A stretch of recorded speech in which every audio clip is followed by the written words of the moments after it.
Good morning, everyone. Welcome to the Water Contaminant Information Tool training webcast. My name is George Gardenier. I'm a chemist on the Water Laboratory Alliance team in EPA's Water Security Division. Joining me today on this webcast is Yasmin Termez-Zanuzzi. She's an ORISE Fellow in our division, and our support contractor, Martha Walters from the Cadmus Group. Whether you're a WLA member or if you're interested in joining, welcome. This is the right place to be. If you're not yet a member and you're interested in learning more about our program, please find us on our webpage. We'll be putting up that information later. To begin with the agenda, first I'm going to go over a description of the Water Contamination Information Tool, present what it is, why it was developed, what kinds of information it contains, as well as who can use it and why you would want to. And then we're going to talk about how it can be used to help you prepare for or respond to water contamination incidents. And then we'll go over some of the recent updates and provide you with some additional resources. To start off with the first question, what exactly is WCIT? WCIT is a secure online database of priority contaminants of concern in water systems. It was developed originally in response to the events of 9/11, so therefore WCIT was originally focused on contaminants and agents that were thought to be of greatest concern regarding acts of terrorism. However, as other incidents took place, such as Hurricane Katrina and other non-terrorism related incidents, WCIT's response capability was expanded to include an all hazards perspective. So the EPA works closely with experts from water utilities, academia, security and public health, and people from the security and public health professions to assist in the design and review of WCIT. It currently contains contaminants that EPA and our partners like yourselves have considered to be of highest concern if they were to be introduced into water systems. All of the data in WCIT has undergone review by subject matter experts from both inside and outside of the EPA. So WCIT currently contains information on over 800 contaminants. I believe our current count is 813 that pose a threat to water systems. It includes contaminants in a variety of different categories, including pathogens and toxins, industrial chemicals, pesticides, radiochemicals, and chemical warfare agents, for example.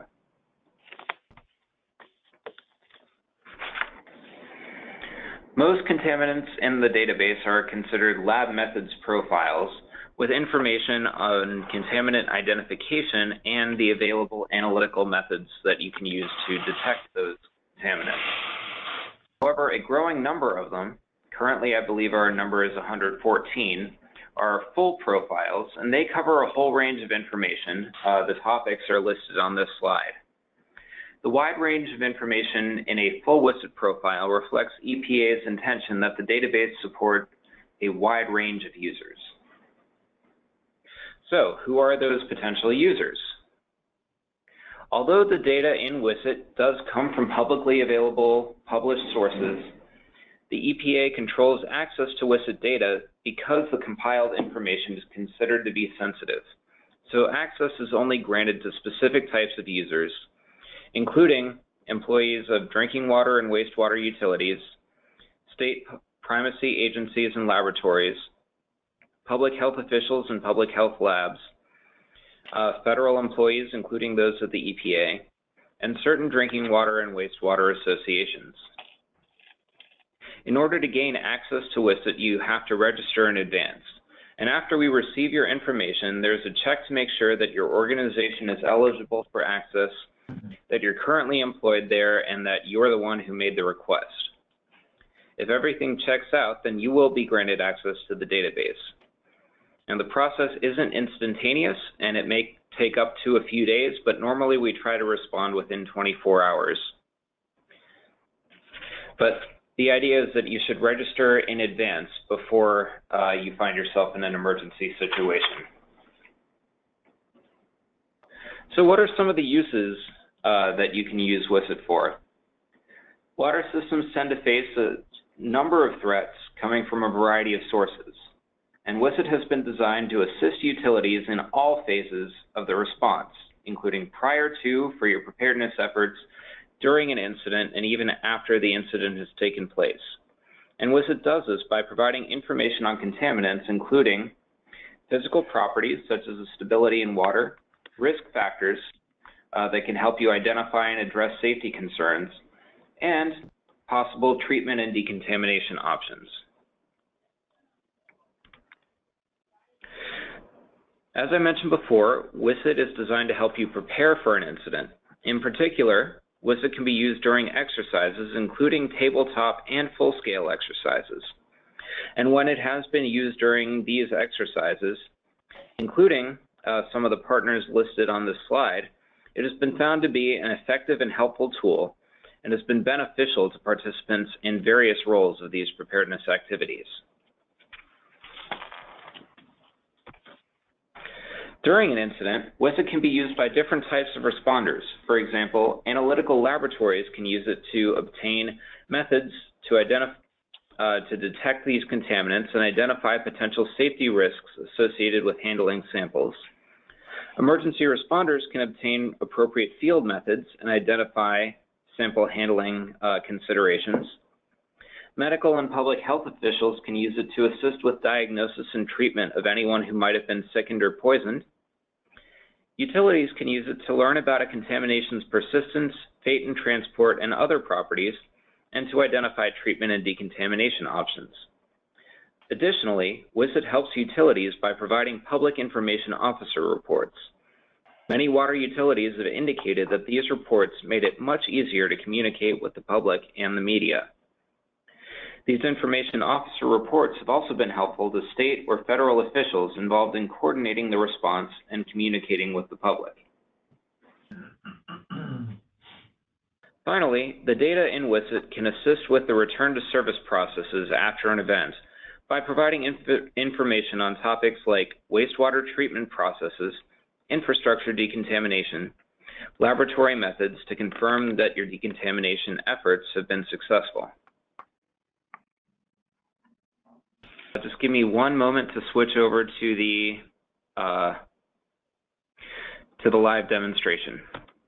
You should see the blue WCIT homepage screen on in your window right now. This is what you'll see when you first log into WCIT after registering for access. You'll see a blue navigation bar across the top, as well as welcome text and information on what's new, when the website was last updated, and where you can go for help if you need additional help accessing the database. So first, we're going to start with the search function. All right. You'll see that there are 3 different options in our main search window.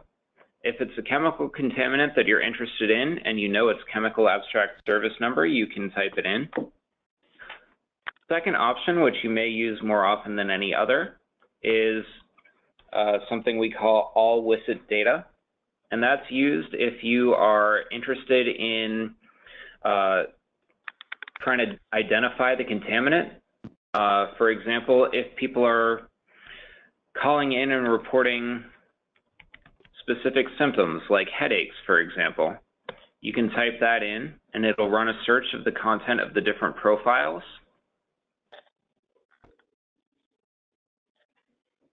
And assuming your internet connection is faster than mine, it should come up fairly quickly.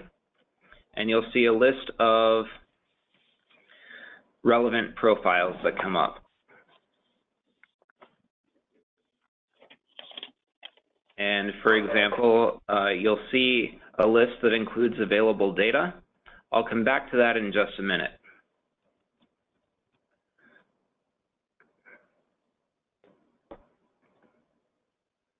And then the final option here is if you want to look for a specific contaminant by name,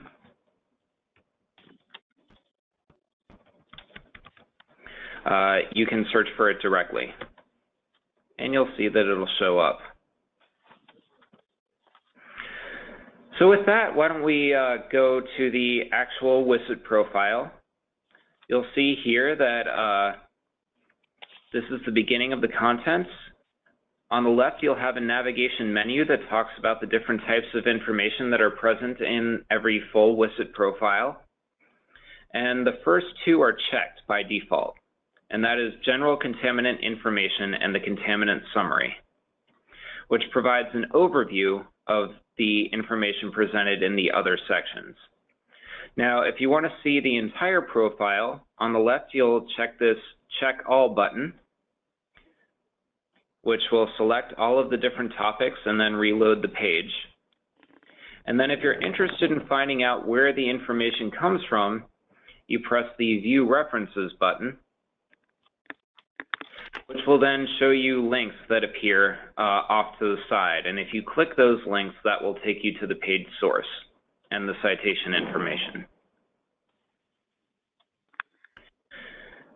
So, for example, if you look at the dichrotophos profile, you'll start with the general contaminant information, which will give you a description, the type of contaminant it is, which is, an organophosphate pesticide.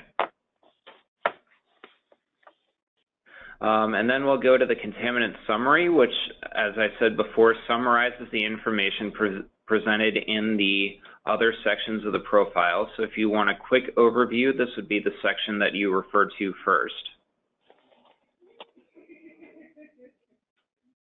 And then we'll talk about synonyms, other search terms, degradation products, formulations. So if you're trying to detect it and you have something that may be related to dichrotophos, or you don't know its trade name, for example, you can look up other synonyms.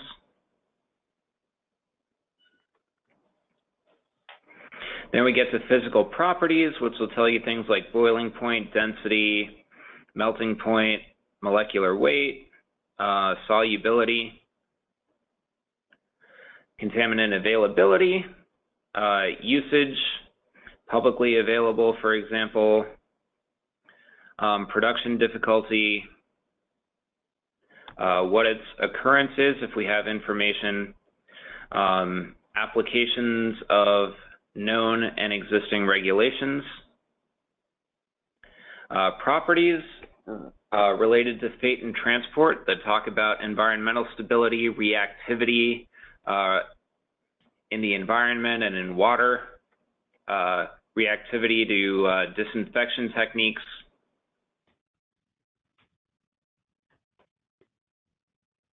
And then we get to medical information, which helps diagnose patients that might have been exposed to it. And we present this by exposure route, including ingestion,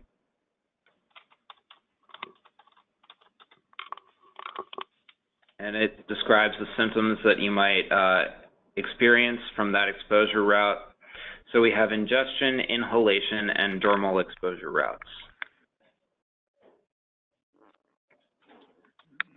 Then we have health effects and toxicity endpoints. If you're worried about lethal dose or lowest observable adverse effect level, or LD50, if those values have been characterized, they'll be published here along with the sources. And then we get to available field and laboratory methods. You'll see the method number, a description of it, as well as the instrumentation that's required, whether it's present in the selected environmental methods or selected analytical methods for environmental remediation and recovery, also known as SAM, which is coordinated by our Office of Research and Development, which environmental media it's applicable to, the source, the rapidity of the analysis, and whether it's best used for screening or confirmatory analyses. That's all there. And then if you're a field responder, you may be interested in the available field tests, which will be presented here. And then we talk about the treatment effectiveness. So we talk about first drinking water treatment that's broken down by the treatment option. We produce a summary of the method and the scale that it's been studied on, and the effectiveness rating. as well as potential early warning indicators from your normal or traditional water analyses that may indicate the presence of this contaminant.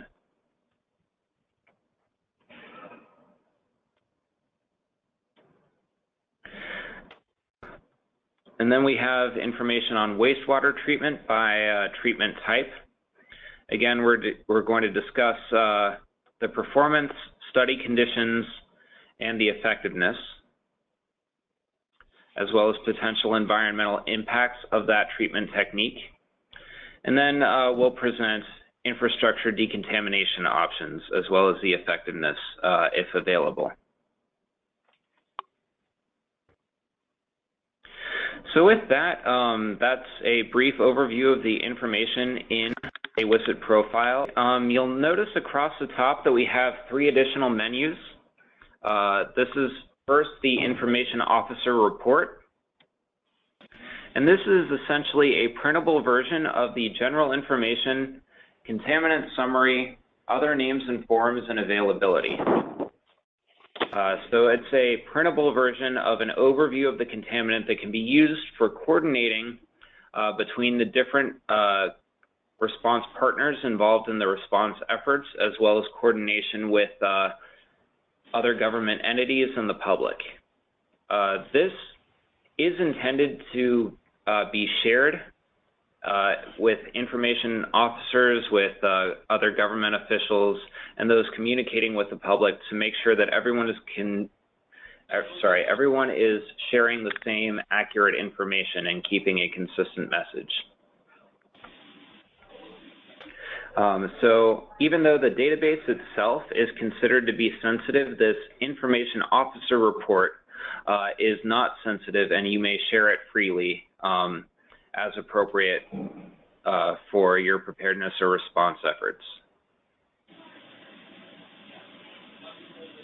So if you go back to the Return to Contaminant Profile button, you'll then see the comprehensive report. And this is actually a printable version of the entire contaminant profile.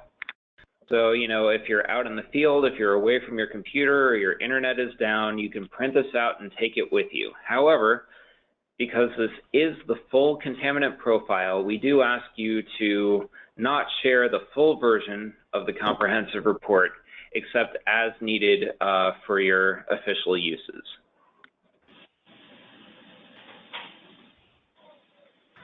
Then the last item up here is something we call risk calculations, which will help you identify the scope of a potential contamination incident. This is intended to be used for planning purposes only. This won't take into effect like mixing coefficients or you know, the type of tank that you're involved, or the material of your pipes, or the materials in your drinking water system. This is intended for an order of magnitude estimate only. But for example, if you have like 50 kilograms of 5% purity, and I'm just completely making these numbers up. So if you're worried about like if someone is drinking the water and you want to find out like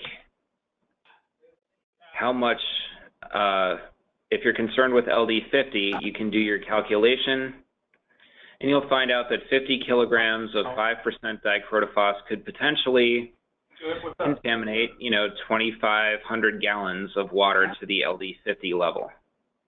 Yeah, I'm sure. And then on the other side, if say you have like a 50,000 liter tank and you're worried about, well, you know, if you have a 5% purity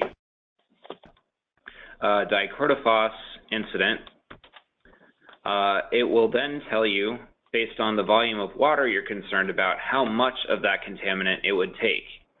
So for example, for your 50-liter tank, you would need about 260 kilograms of 5% dichlorophos to get you to the LD50 level. Again, these calculations are considered sensitive, and they're intended only for planning purposes if you need a number to plug into an exercise scenario, for example. So a couple other things I want to point out before we end the demonstration. The first is if you are still stuck on the search bar and you're not finding the information you want, you can go to the advanced search, and that allows you to search for specific sections of the profile, as well as different types of contaminant, like a threat or infrastructure, or an environmental threat, infrastructure threat, public health, what the physical form is, taste, color, odor, what disease it might cause by name. You can search by LD50 or ID50. And you can even compare different contaminants if you are unsure of what you might end up with. And with that, I'm going to just finally end with the help menu here. We may have mentioned the effectiveness of different treatment methods. So if you go to the help menu, you'll see on the left that we have a menu called Drinking Water and Wastewater Treatment Effectiveness Ratings. And you'll see that we define what the effectiveness rating is when we say effective, highly effective, ineffective. What does that mean? So for example, for chemicals, highly effective if it has qualitative data suggesting, or quantitative or qualitative data suggesting almost complete removal, so 99% or greater. Effective if it's between 99 and 75%. So that's where you would find the definitions of those ratings. And so that is our demo of the Water Contaminant Information Tool. All right, so I'm next going to talk about some recent updates to the WCIT database. We do continuously update the WCIT data, and we try to make sure that all of the information is current with newly published research. Recent and upcoming additions to WCIT include the publication of 3 new profiles that happened last December. Those are for Legionella pneumophila, and then 2 PFAS, perfluorooctanoic acid, or PFOA, and perfluorooctane sulfonate, also known as PFOS. And we have 2 WCIT profiles in development right now for fentanyl and bromoform.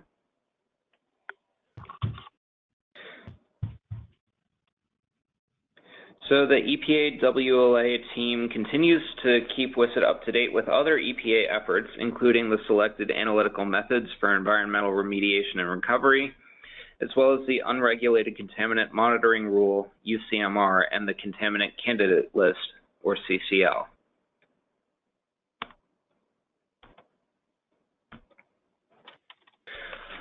In our long-term efforts, we are also planning an update of the WCIT interface. As you may have noticed from the demo, WCIT was first deployed in 2005, and technology has changed significantly since then. And so we're planning to develop an updated interface that'll include compatibility with all devices, such as smartphones, tablets, laptops, and desktops. It'll contain an updated look and feel, but it will still contain all current WCIT data and allow for future data updates. So with that,